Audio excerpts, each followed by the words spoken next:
الحمد للہ رب العالمین والصلاة والسلام علی رسول الکریم اما بعد فاعوذ باللہ من الشیطان الرجیم بسم اللہ الرحمن الرحیم۔ عزیزان گرامی قدر، آپ صلی اللہ علیہ وآلہ وسلم سے ملاقات کے لیے نجران کے وفد کی بات ہو رہی تھی۔ اس حوالے سے امام ابو زہرا فرماتے ہیں کہ ابو حارثہ حضور کریم صلی اللہ تعالیٰ علیہ وآلہ وسلم کی جلوت میں اور خلوت میں بڑی تعظیم و تکریم کیا کرتا تھا۔ جب ابو حارثہ حضور علیہ الصلوۃ والسلام کی خدمت میں حاضر ہونے کے لیے روانہ ہوا تو خچر پر سوار تھا، اور اس کے ساتھ اس کا بھائی جس کا نام قرظ بن علقمہ تھا، وہ اپنے خچر پر سوار ہو کر جا رہا تھا۔ ابو حارثہ کا خچر ایک دفعہ پھسلا تو اس کے بھائی نے کہا، تعس العبد تعس الابعد، یعنی جو دور ہے وہ ہلاک ہو۔ تعس الابعد یعنی جو دور ہے وہ ہلاک ہو۔ عزیزان گرامی قدر، اس سے وہ حضور نبی کریم علیہ الصلوۃ والسلام کی طرف اشارہ کر رہا تھا۔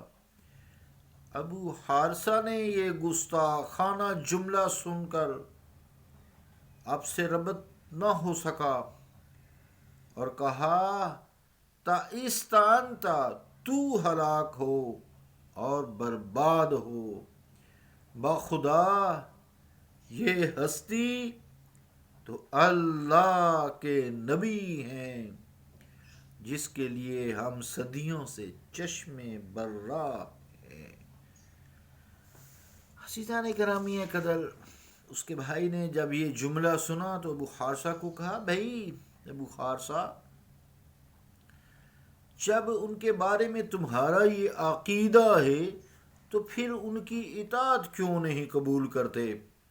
ابو حارثہ نے کہا، تم کو علم نہیں ہے کہ روم کے شہنشاہوں نے ہمیں کن اعزازات سے نوازا ہے اور کس طرح سونے چاندی کے ڈھیر ہمارے قدموں میں لگا دیے ہیں اور ہمیں عزت و شرف کے اعلیٰ ترین مقام پر فائز کر دیا ہے۔ یہ شاہان روم اس نبی کو ماننے کے لیے تیار نہیں ہیں، اور اگر ہم اس کی اطاعت کو قبول کر لیں تو ہم سے یہ سارے اعزازات واپس لے لیے جائیں گے۔ اس لیے ہم نبی علیہ الصلوۃ والسلام کی فی الوقت اطاعت نہیں کرتے۔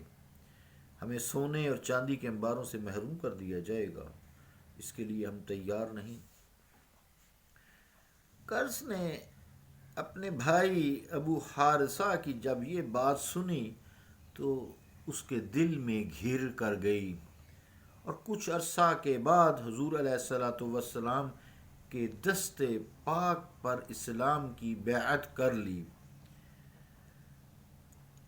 قرظ کو اللہ تعالیٰ نے فضل کر دیا۔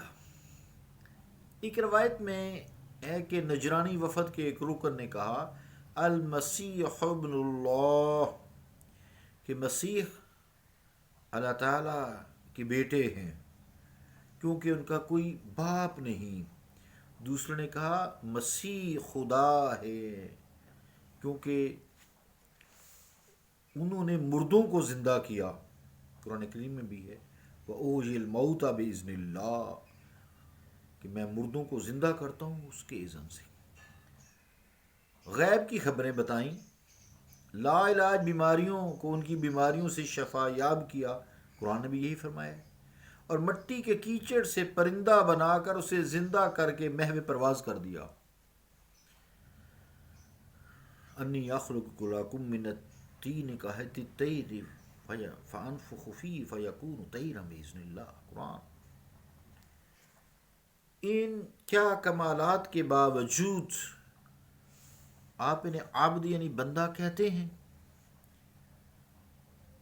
پیغمبر اسلام علیہ الصلوۃ والسلام نے بلا جھجک اعلان فرمایا، وہ عبد اللہ وَكَلِمَتُهُ أَلْقَاهَا إِلَى مریم، حضرت عیسیٰ علیہ السلام اللہ کے بندے ہیں اور یہ کلمہ کن ہو جا سے پیدا ہوئے ہیں جو سارے انسانوں کے خالق نے حضرت مریم میں پھونکا تھا۔